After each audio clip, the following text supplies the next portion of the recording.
O clipping é uma palavra que ela vem do inglês aí, significa recorte de jornal. Então, indo bem ao pé da letra, como se fosse aquelas aparas de jornal quando você faz o recorte.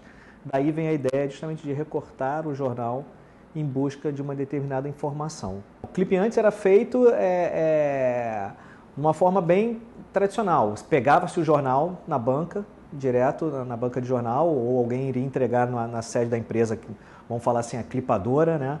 Tinha normalmente um batalhão de pessoas, porque você tinha que ler vários jornais rapidamente, fazer os recortes do cliente. Então, normalmente, pegava-se o recorte do jornal, colava numa folha, né, e mandava entregar lá na sede da empresa que era contratante do serviço. Hoje tem muita informação circulando, então surgiram empresas que se prestam a monitorar as informações que circulam conforme o interesse das empresas, entidades ou indivíduos.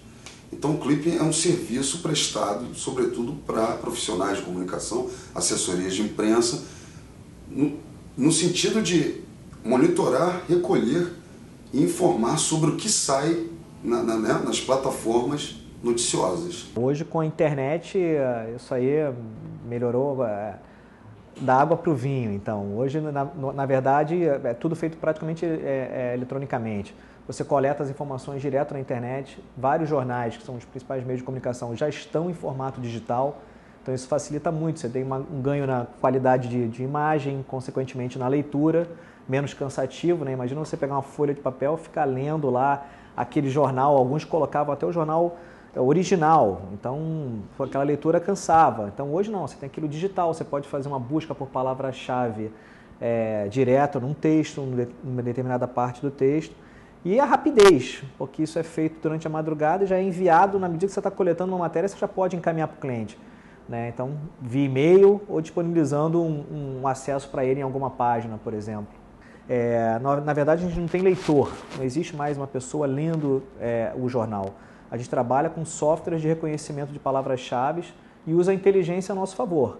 É feito um cadastro, onde a gente vai lá e valida aquelas palavras que estão citadas no texto, né? Ou seja, eu pego um jornal, digitalizo, passo um reconhecedor de caractere nesse jornal e dali eu extraio as palavras que são palavras-chave do meu cliente. A gente faz aqui a parte de TV e rádio também, então são coisas que não param. Então você tem, por exemplo, um jornal de uma emissora, das principais emissoras de TV, eles terminam às vezes meia-noite e 40, 1h da manhã. Então a partir daí eu já tenho gente aqui editando esse material, vendo o que foi falado sobre os clientes da gente, para já disponibilizar no mesmo... Tem questão aqui de em meia hora tem que estar com a notícia no ar. Quando o cliente chega na empresa, ele já quer receber o clipe. Antigamente era assim, 9h da manhã o cliente chegava, já queria receber, já abria o computador, já queria receber o clipe. Hoje em dia, 6h30 da manhã, o presidente da Casa da Moeda, ele quer ler o clipe no celular.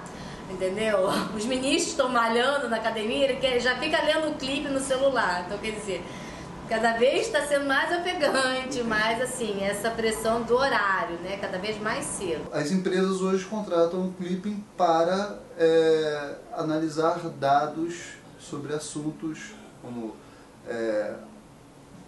possíveis investimentos, áreas de potencial investimento, concorrência. Tem muitos clientes que analisam notícias, tá? Fazem pesquisas de notícias sobre concorrentes e usam isso para lançar produtos, para investimentos de marketing, para... enfim, é um trabalho estratégico, vamos dizer assim. O clipping hoje ele atende as empresas de maneira estratégica. É impossível você fazer isso como pessoa física.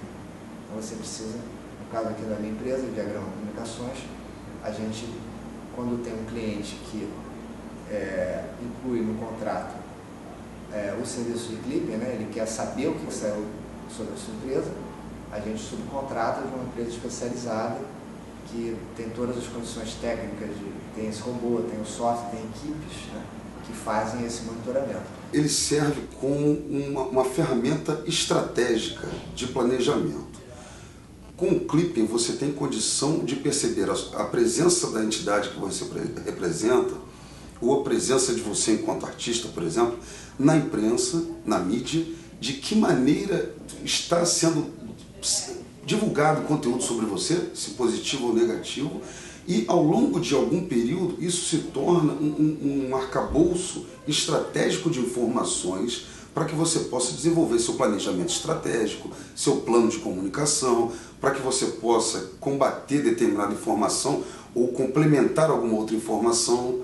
Então você consegue ter uma visão micro, ou seja, do que sai em relação a quem você como profissional de comunicação assessora, ou você como um artista também vai ter, e a visão macro do que está acontecendo no mundo, conforme aquelas notícias, conforme o que aquele clipping seleciona para você.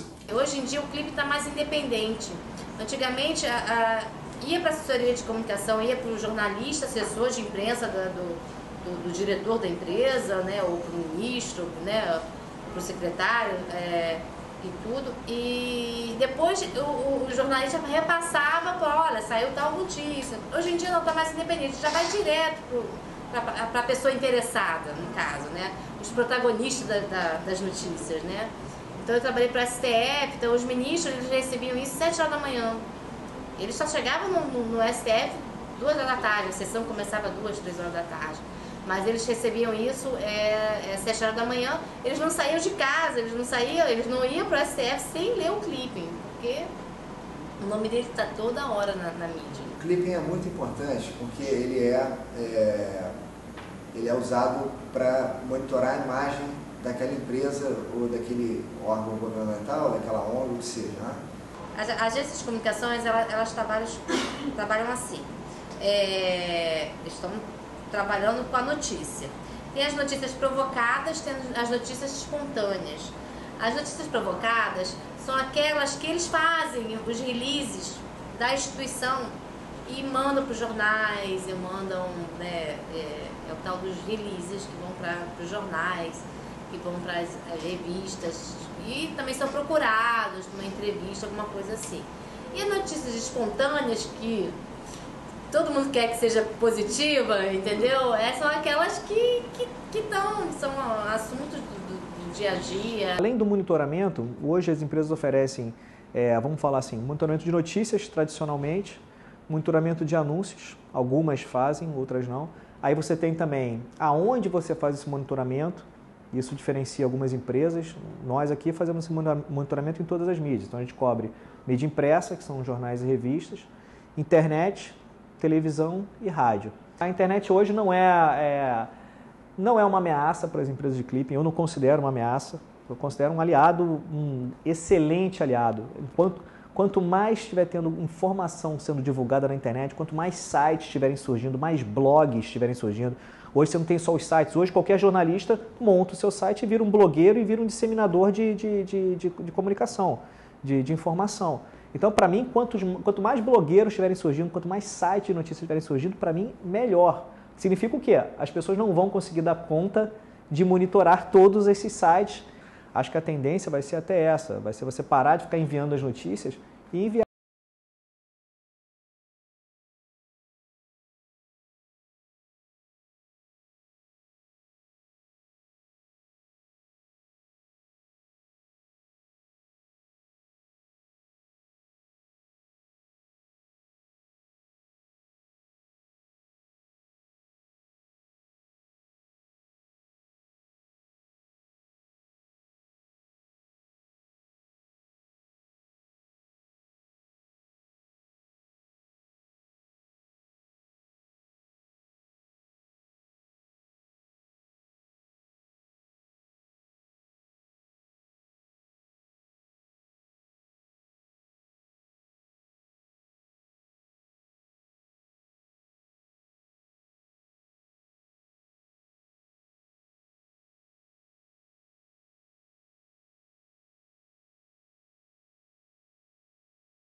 Muitos assuntos, projetos de lei, assuntos ligados à macroeconomia nos interessam e não nos citam, podem não nos citar a priori. E tem outros assuntos em que a gente é citado como, às vezes, fonte de informação. A atividade hoje no Brasil ela não é regulamentada, não existe.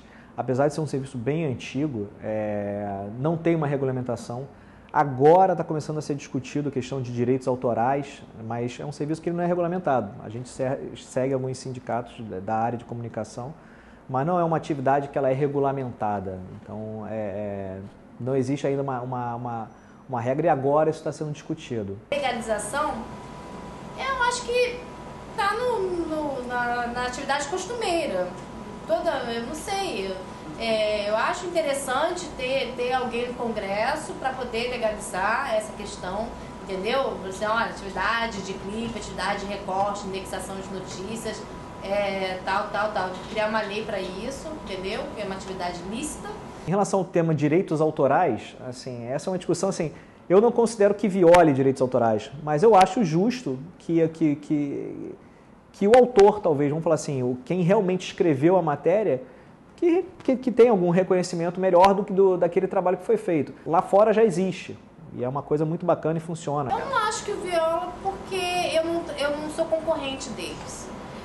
Uma coisa é eu ser uma empresa jornalística, de apuração, de redação, que tem os mesmos profissionais, né, que ele pegar a matéria dele, porque algum jornalista lá está pagando jornalista, tudo, pegar a matéria dele, botar no meu jornal e vender o jornal. Então, quer dizer, isso eu acho que é violar direito autoral. A ABEMO, que é a Associação Brasileira das Empresas de Monitoramento de Informação, hoje existe para quê? Para justamente tentar unir as empresas desse setor, né, e a gente discute muito a questão de regulamentação, do que pode ser feito, o que não pode, uma vez que não existe uma regra definida. A gente aqui tem trabalhos que são divididos. A minha empresa está no Rio de Janeiro e em São Paulo, e eu não tenho abrangência, talvez, numa empresa que esteja em Rondônia. Então, eu preciso ter um parceiro lá em Rondônia para pegar, por exemplo, uma matéria de uma TV, de uma rádio, uma vez que o sinal não chega aqui no Rio de Janeiro e São Paulo, né? Os jornais físicos você até consegue, com atraso, mas tem clientes que não toleram. Informação sempre vai existir. Então, assim, a informação sempre vai existir. Notícia, acho que vai estar sempre existindo. Então, a tendência aí é o quê? Para mim, eu acho que as pessoas cada vez mais vão ter menos tempo de parar, talvez, e ficar lendo. Vamos pensar assim, não uma pessoa física, mas uma pessoa jurídica, as grandes corporações. O pessoal não vai ter tempo de parar e ficar lendo todas as notícias. O que é mais importante? Eu acho que vai ganhar o diferencial aí a empresa que realmente pegar e falar assim, olha, caramba, aquela que consegue compilar o que de mais importante está acontecendo naquele dia. Hoje em dia, né, outras plataformas acabam dando mais velocidade ao fato e à informação. De manhã sai uma matéria com uma informação, ao fim da tarde pode sair outra matéria com a evolução daquele assunto. E dependendo da plataforma, ela vai ter um enfoque diferenciado. Jornal, internet, mídia social. Então, eu acho que essa é a importância de ter tudo isso amarrado de uma forma alerta. É uma ferramenta estratégica de planejamento. Com um clipe você pode traçar cenários, né, de como pode evoluir a imagem da entidade ou da empresa ou da pessoa que você assessora. Por parte das empresas prestadoras de clipe, eu acho que cada vez mais é importante ter os olhos abertos para as novas plataformas e para as novas alternativas de oferecer o produto clipe. Não sei, um aplicativo, por exemplo, não estou dizendo que existe, não conheço, mas talvez eu esteja dando uma ideia aqui, um aplicativo, né, o impresso já é o tradicional, mas enfim, existe uma série de possibilidades a serem exploradas conforme a necessidade do cliente. O foco também tem que ser isso, a evolução com um olhar voltado para o que o cliente precisa. Não adianta você também enviar um relatório, um boletim com 1000 matérias, sendo que 2 interessam a ele. Você vai estar fazendo com que ele perca tempo, então isso também é importante. Valorizar o serviço. O serviço vamos falar assim, né? A gente separa um pouco, a gente fala muito clipping e a gente trata como monitoramento de informação, né?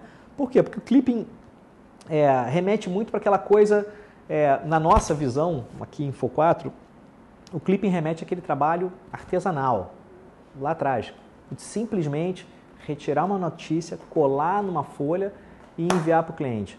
Quando a gente fala do monitoramento de informação, é porque Eu não necessariamente preciso te mandar a notícia. Eu posso só ter monitorado o que o jornal está falando, não preciso te mandar notícia, e eu posso resumir para você o que a mídia está falando. Então, eu te mandei notícia? Não, não te mandei. Eu te entreguei uma coisa mastigada.